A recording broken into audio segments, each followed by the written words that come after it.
ये वो टीम है जो असम के तेजपुर से पहले ये फ्रंट लाइन है, जो सीमा सशस्त्र बल के जो नौजवान है, ये देखिए ये लोग हैं जो सबसे पहली शुरुआत इन लोगों ने की थी इस फिट इंडिया के तहत। ये तो पहली जो रैली चली है, पहला अनुभव होगा इन लोगों को। ये तेजपुर असम से चले हैं, तो पहला अनुभव कैसे आप वहाँ से चले हैं? हम आपको अपना अनुभव यही है कि ज़िंदगी में जैसे उतार चढ़ाव आते हैं, वही उतार चढ़ाव हम इस रैली के माध्यम से देखे हैं। कभी आप अकेले होंगे, कभी एक साथ चल रहे हैं। हमारा उद्देश्य यही है कि हम सबको एक साथ मिलकर इस देश को आगे लेके जाना है। तो जब आप चले होंगे उस समय तो इतना उत्साह, इतना समर्थन एक नया लग रहा होगा सभी, जिस रास्ते से गुजर रहे होंगे उस समय कैसा अनुभव कर रहे थे आप? वही उत्साह अभी भी बना हुआ है पूरा। हम पूरी तरह से उत्साहित हैं। हमें आप बोलोगे कि दिल्ली से फिर वापस असम जाना, हम उसके लिए भी तैयार हैं। हाँ जी, इस कार्यक्रम का एक उद्देश्य होता है, बिना उद्देश्य का कोई कार्यक्रम नहीं होता है। और आपने एक नई मिसाल कायम की, क्योंकि पहली टीम है, पहली शुरुआत आप लोगों ने की है। उद्देश्य क्या इसका?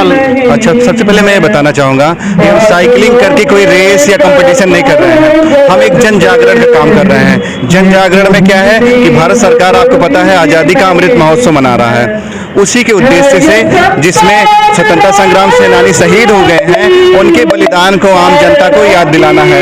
हमें याद दिलाना है कि आज़ादी हमें ऐसे नहीं मिली है, कितना हमारे संघर्ष हुआ है।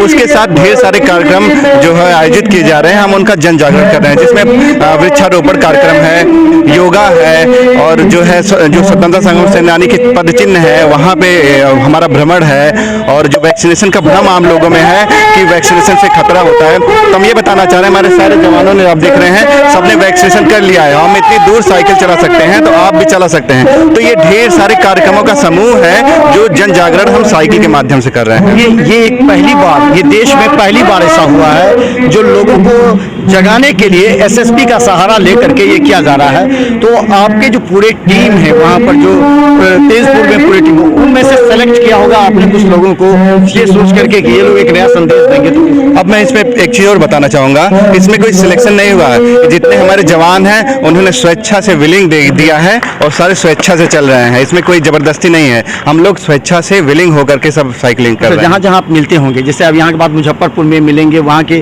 टीम आप साथ में होगी, तो इस तरह वहाँ किस तरह का स्वागत और उस तरह जहाँ भी हम जा रहे हैं, चाहे आम जनता का हुआ या डिस्ट्रिक्ट एडमिनिस्ट्रेशन का हुआ या सशस्त्र सीमा बल के एस्टेब्लिशमेंट का हुआ, हमें इतना स्वागत मिल रहा है कि जिससे हमारा उत्साह 4 गुना बढ़ जा रहा है। जहाँ भी हम जा रहे हैं ऐसा स्वागत हो रहा है। आप भी देख रहे हैं यहाँ दुनिया भर के जो है पब्लिक डिग्नेटरीज और है, तो हमारा उत्साह और बढ़ जाता है जहाँ भी हम जाते हैं। यही एक क्षण होता है इस देश में लोगों को जगाने का, जागरूक करने का, क्योंकि हमारे अंदर की अंतरात्मा कभी कभी मर जाती है। हम लोग अपने स्वार्थ में इस तरह लिप्त हो जाते हैं कि थोड़ा सा भी नहीं सोचते कि हमारे देश के वीर जवान किस तरह हमारे लिए गोलियां खाई थी।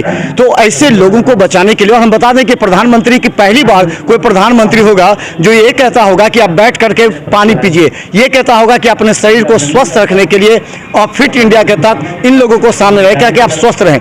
तो निश्चित तौर पर हमारा भारत किस तरह आगे बढ़े और गांव से लेकर के शहर तक के सभी लोगों को जागरूक करते हुए इन लोगों की टीम तेजपुर से, ये पहली टीम है जो तेजपुर से निकलकर ये 3200 किलोमीटर की दूरी तय करने के बाद महात्मा गांधी के समाधि स्थल पर जाएगी। जरा सोचिए इनकी भावना को। अगर आपके अंदर भी अंतरात्मा दिल है तो आप समझिए इस भावना को और इस पर अमल कीजिए। देखते रहिए बिहार मिथिला न्यूज़, यूट्यूब में सब्सक्राइब कर। धन्यवाद।